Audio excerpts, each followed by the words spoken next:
वालेकुम नाज़रीन, मैं हूँ मारिया ख़ान और मारिया ख़ान ऑफिशियल पे आप सबको मुलाकात प्रोग्राम में खुशामदीद करते हैं, वेलकम करते हैं। और बताती चलूँ कि आज मेरे मुलाकात जो प्रोग्राम है उसमें जो गेस्ट हैं बहुत ही ख़ास हैं और बहुत ही ज़बरदस्त बिज़नेसमैन भी हैं और अपनी तारीफ़ वो आप हैं, उनकी तारीफ़ मैं क्या करूँ अपने लफ्ज़ों में, बहुत कम होगी। तो चलिए आइए आज मैं आपको मुलाकात प्रोग्राम में मिलवाती हूँ इकबाल अडवाणी, जो बहुत ही ज़बरदस्त बिजनेसमैन हैं और वो अपने बारे में खुद बताएंगे कि वो और क्या क्या करते हैं। अस्सलाम वालेकुम। वालेकुम सलाम। कैसे हैं आप? अल्हम्दुलिल्लाह, अल्लाह का करम। अच्छा, ये बताइए कि अभी आप क्या कर रहे हैं लाइफ में? लाइफ में क्या कर रहे हैं मतलब मैं यानी बिज़नेस कर रहे हैं और थोड़े बहुत फलाई काम भी कर लेता हूँ मैं। सोशल एक्टिविटीज़ सोशल काफ़ी हो रही हैं और आपको पता है पाकिस्तान के हालात से तो आप वाकिफ़ हैं कि इस मुल्क के अंदर काफ़ी ऐसे हालात हैं कि हर किसी को कुछ ना कुछ करना चाहिए। अगर वो साहिब हैसियत है और उसके पास कोई भी वसाइल हैं तो अपने मुल्क के लोगों की मदद करनी चाहिए। वही काम कर रहे हैं। फ़िलहाल पाकिस्तान में ज़्यादातर यही काम के लिए मैं आता हूँ और बाकी वर्ल्ड वाइज मेरा बिज़नेस है और बिज़नेस कर रहे हैं। अच्छा, आपके कौन कौन से बिज़नेस हैं?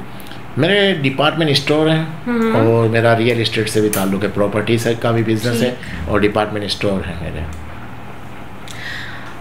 अच्छा, आपने बिज़नेस का आगाज़ कब किया आपने सबसे पहले? मैंने बिज़नेस का आगाज़ तकरीबन 98 में किया। अच्छा। 98-99 में सऊदी अरब से किया। अच्छा। और मैंने बिज़नेस का आगाज़ सऊदी अरब से ही किया और फिर आस्ते आस्ते तरक्की होती गई। इसके बाद UAE में बिज़नेस किया, अफ्रीका में किया, चाइना में और ओमान वगैरह, पाकिस्तान में और 6 मुल्कों में। आज की तारीख में 6 मुल्कों में बिज़नेस है, लेकिन जो भी स्टार्ट मुझे मिला वो सऊदी अरब से।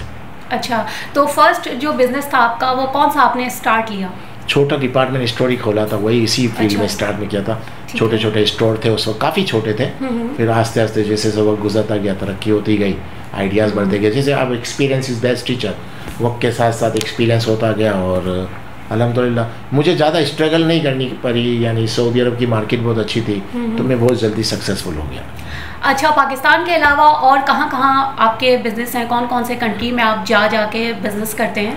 देखिए, ओमान में है, सऊदी अरब में है, UAE में है, चाइना में है, अफ्रीका में है, इन सब मुल्कों में बिज़नेस है। बिज़नेस की तो बातें हमारी इनसे चलती रहेंगी और बिज़नेस के बारे में भी हम आपको इनके बता चुके हैं कि कहाँ बिज़नेस कर रहे हैं और कैसे स्टार्ट लिया है। लेकिन अमूमन जो बिज़नेसमैन होते हैं ना, उनसे बचपन की बातें नहीं की जाती, उनसे बचपन का कुछ नहीं पूछा जाता। बस जब भी कोई इंटरव्यू लेता है तो वो सिर्फ यही सोचता है कि हम बिज़नेस की बातें करें, हम कारोबार की बातें करें, आपने क्या क्या अचीव किया है उसकी बातें करें। लेकिन आज हम जो इकबाल अडवाणी हैं उनसे उनके बचपन की बातें भी थोड़ी सी करेंगे। तो ये बताइए, आप बचपन में कैसे बच्चे थे? बचपन में यानी समझे थोड़ा शरारती बच्चे नहीं होते, इस तरह का ही था। अच्छा। काफ़ी जाने बहुत ज़्यादा आप कह सकते हैं कि जैसे जैसे एज बढ़ती गई तो थोड़ी सोच चेंज हो गई। बस बचपन में तो काफ़ी यानी बाप परेशान था, ऐसा ही हाल था। अच्छा, मुझे ये बताइए कि आपको बिज़नेस का ख्याल कैसे आया? देखिए, एक्चुअली मेरी बोर्न यानी खारादर कराची से है तो वो इलाका तकरीबन बिजनेसमैन एरिया ही है। आपके कुछ आगे क्लॉथ मार्केट थी, आगे स्टॉक एक्सचेंज, जोड़िया बाज़ार, मेरी रोड, यानी वो ऐसा इलाका था, एक कमर्शियल एरिया ही था, यानी तिजारती मरकज़ था पाकिस्तान का, कराची का। तो बचपन से सबको देखते थे तो बचपन से एक बिज़नेस, जो हमसे बड़े थे वो सब बिज़नेस की बातें करते रहते थे। तो आप समझे एक बोन हो जाता है, एक बचपन से आप सोच बनती जा रही है कि बिज़नेस। कभी जॉब के बारे में सोचा नहीं, क्योंकि जो भी हम उस वक्त हमसे जो बड़े लड़के थे तो सब बिज़नेस की ज़्यादा बातें डिस्कस होती थी। तो बचपन से माइंड बन गया बिज़नेस में। सऊदी अरब में गए तो यही सोचती अपना बिज़नेस करेंगे। कुछ छोटे मोटे काम किए वहाँ पर और जैसे ही थोड़े हाथ में पैसे आए तो बिज़नेस शुरू कर दिया। सही, तो आप बन गए फिर अच्छे से बिजनेसमैन। अल्हम्दुलिल्लाह। अच्छा, मुझे ये बताइए कि ये आपके माशाल्लाह बहुत सारे अवार्ड रखे हुए हैं, तो ये किन किन चीज़ों के अवार्ड हैं जो आपको मिले हैं? देखिए, ज़्यादातर तो मेरे फलाई कामों के हवाले से मिले हैं, जो वेलफेयर किया है हमने, सोशल वर्किंग बहुत की है मैंने, उस हिसाब से मुझे काफ़ी अवार्ड मिले हैं। यहाँ भी हैं, दुबई में भी पड़े हुए हैं और मैं काफ़ी ऑर्गेनाइजेशन और फोरम से भी जुड़ा हुआ हूँ। वहाँ भी अवार्ड सेरेमनी होती थी तो उसमें भी अवार्ड मिलते रहते थे।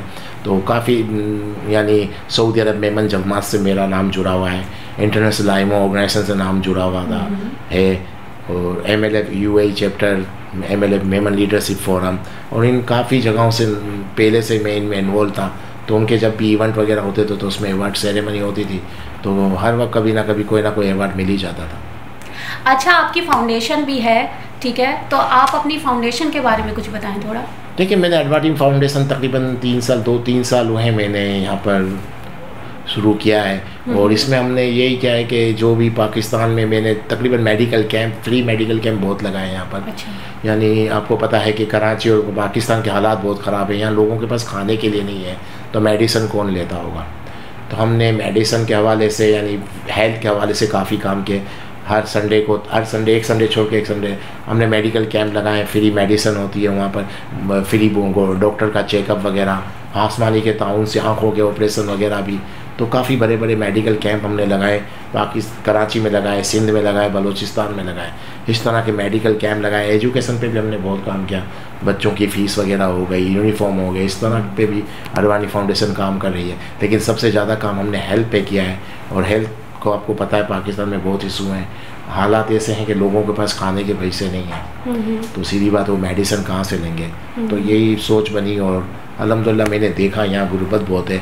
बजाय तो कराची एक बहुत बड़ा सिटी नज़र आता है, लेकिन कराची के अंदर भी गुर्बत बहुत है। ऐसे इलाके हैं जहाँ एम्बुलेंस ही नहीं जाती। मैंने कितनी जगह ऐसे कराची के अंदर ऐसी जगह पे मेडिकल कैंप लगाए हैं जहाँ बाद में पता चला एम्बुलेंस ही नहीं आती। तो काफ़ी यानी हमारे मुल्क में इन तरह की चीज़ें देखिए तो बहुत तकलीफ़ है लोगों को। तो अगर आपको अल्लाह ने वसाइल दिए तो ये छोटे मोटे काम, थोड़े थोड़े काम करने चाहिए, हर किसी को अपनी कैपेसिटी में करने चाहिए। तो अडवाणी फाउंडेशन फ़िलहाल यही काम कर रही है। अच्छा, ये कैंप अभी भी लग रहे हैं? हाँ, तकरीबन हर संडे, एक संडे छोड़ के एक संडे लगेगा। अभी भी हमारा एक कैंप इस संडे को नहीं, नेक्स्ट संडे को एक और मेडिकल कैंप लगेगा। तो इस तरह मैं होता नहीं हूँ तब भी मेरी एब्सेंस में भी मेरी टीम लगाती है, और जब मैं होता हूँ तो ख़ुद भी जाता हूँ फिज़िकली। तो मेडिकल कैंप हम लोग कंटिन्यू लगाते रहते हैं और लगते रहेंगे।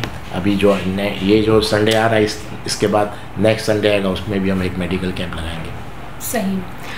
अच्छा, मुझे ये बताइए कि फैमिली जो होती है वो अमूमन सपोर्ट नहीं करती, कुछ काम ऐसे होते हैं, कोई फील्ड ऐसी होती है, लेकिन आपको फैमिली की तरफ से अपने बिज़नेस में कितना सपोर्ट है?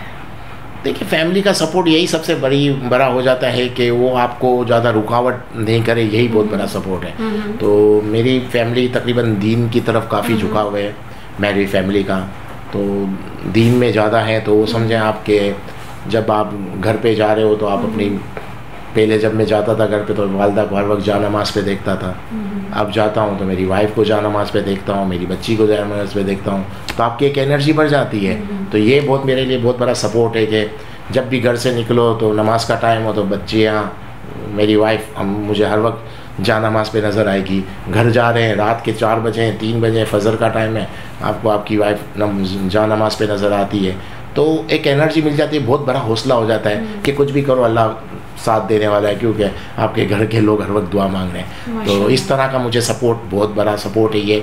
बज़ाहिर कुछ किसी को समझ में आए कि नहीं, मेरे लिए बहुत बड़ा सपोर्ट है, इससे एनर्जी बढ़ जाती है।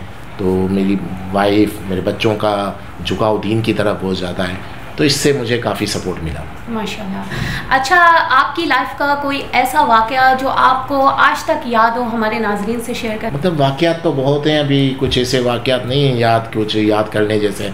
कुछ वाक़यात ऐसे होते हैं जो याद आते हैं तो आपको काफ़ी अफसोस भी होता है। तो इस तरह के वाक़यात हैं, उसको क्या बयान करें हम। यानी कोई मज़ेदार सा वाक़या नहीं है कि ऐसा जिस पे आप खिलखिला के हंसें या कभी सोचें कि मैंने ये क्या मजाक कर दिया किसी के साथ? होता है ना अमूमन कि हम कोई ऐसी हरकत कर देते हैं कि बाद में खुद भी हंस रहे होते हैं, हमने ये क्या फ़नी सी हरकत कर दी। इस तरह के कोई वाक़या? हाँ, ऐसा एक वाक़या हुआ है मेरे साथ। वो अच्छा। तो काफ़ी थोड़े अर्से पहले वाक़या। मेरा ज़्यादातर दुबई में आना जाना, दुबई कराची ज़्यादा आना जाना है। तो दुबई में लेफ़्ट हैंड ड्राइविंग है, यहाँ राइट हैंड ड्राइविंग है। तो एक बार मैं दुबई से डायरेक्ट आया कराची और गाड़ी स्टार्ट करने गया मैं, तो दुबई में तो स्टीयरिंग यहाँ होता है, तो मैं कराची में राइट पे है, तो मैंने वो दरवाज़ा खोल दिया दूसरा वाला और बैठ गया। वो देखा तो स्टीयरिंग ही नहीं था। तो मैंने कहा यार मैं किस मुल्क में आ गया हूँ, इस मुल्क का क्या बनेगा।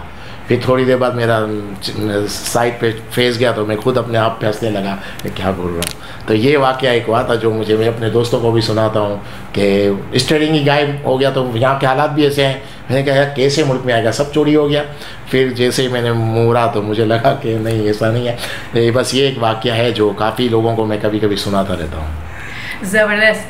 अच्छा, हमारा जो मुलाकात प्रोग्राम है इसमें हमारे जितने भी नाज़रीन आपको इस टाइम पे देख रहे हैं, ठीक है, उनके लिए आज के हालात के हवाले से या कोई भी आप पैगाम देना चाहेंगे? देखिए, आज के हालात के हवाले से तो मैं यही कहूँगा कि अभी जो हालात हैं पाकिस्तान के काफ़ी ख़राब हालात हैं। इसमें हम सबको सब्र करना पड़ेगा और ख़ासकर मैं उन लोगों से कहूँगा जिनके पास वसाइल हैं, जो फाइनेंशियली स्ट्रॉन्ग हैं, वो अभी आके अपने मुल्क में, क्योंकि आपके मुल्क ने आपको बहुत दिया है, हम सबको हमारे मुल्क ने बहुत दिया है, तो अगर हम सपोर्ट करना शुरू करें तो करना चाहिए। इलेक्ट्रिक के जो हालात हैं, इलेक्ट्रिक के बिल के हवाले से जो एहतजाज हो रहा है, तो हर कोई अपने फोरम हो, फाउंडेशन हो, जो भी हो, उसके हिसाब से अगर वो इलेक्ट्रिक के बिल में लोगों को सपोर्ट करे, कमज़ोर तबके को, अपने आप हर किसी के रिश्तेदार भी सब अमीर नहीं होते। आपके इर्द गिर्द आपके पुरान, आप कहाँ जा रहते थे, अड़ोस पड़ोस जो पुराना था, काफ़ी लोग तकलीफ़ में हैं, पुराने दोस्त आपके काफ़ी तकलीफ़ में हैं, तो उनको अगर आप इलेक्ट्रिक के बिल में सपोर्ट कर दें कि उनका जितना बिल आ रहा है, यानी 10,000 15,000 तक के बिल वालों को अगर आप हाफ़ पेमेंट हर कोई करे, अपने जिसके जितने वसाइल हैं, कोई 1 को करे, कोई 10 को करे, कोई 100 को करे, जिसकी जितनी कैपेसिटी, तो इन हालात में ये सपोर्ट हम सबको करना चाहिए। राशन के हवाले से जिस तरह महंगाई बढ़ रही है खाने पीने की, जिस परसेंटेज से महंगाई बढ़ रही है 25% 30%, इस तरह से अपने करीब के लोगों को, जिनको आप जानते हो और जो आपको नज़र आ रहा है, उनको उस परसेंटेज के हिसाब से डिस्काउंट पे राशन दिला दें। ये 2-3 काम अगर जिसके वसाइल हैं उसको करने चाहिए, और मेरी रिक्वेस्ट है हर किसी से कि जिसको अल्लाह ने वसाइल दिए वो ये काम में हिस्सा लें। माशाल्लाह, बहुत अच्छा मैसेज आपने दिया और बहुत अच्छी सोच है। इसी तरह अगर तमाम लोगों की सोच हो जाए तो क्या बात है, फिर हमारी जो कंट्री, मुल्क है हमारा पाकिस्तान, वो तरक्की कर जाए। और बहुत बहुत शुक्रिया इकबाल अडवाणी साहब कि आपने हमें टाइम दिया कीमती और इतनी प्यारी प्यारी बातें की मुलाकात प्रोग्राम में। और उम्मीद है जो आपका मैसेज है वो हमारे तमाम देखने वाले नाजरीन समझें और अपनी इसी तरह से सपोर्ट करें, जो हमारे से नीचे तबके के लोग हैं उन्हें सपोर्ट करें, प्रमोट करें। इसी तरह हमारा पाकिस्तान तरक्की करेगा। उम्मीद है नाज़रीन आज के मुलाकात प्रोग्राम में जो इकबाल अडवाणी साहब हमारे गेस्ट थे आपको पसंद आया होगा, उनकी बातचीत का तरीका, उनकी बातें। इंशाअल्लाह ताला फिर मुलाकात प्रोग्राम में हम हाजिर होंगे किसी और गेस्ट के साथ। तब तक के लिए दीजिए मारिया खान को इजाज़त। अल्लाह निगहबान।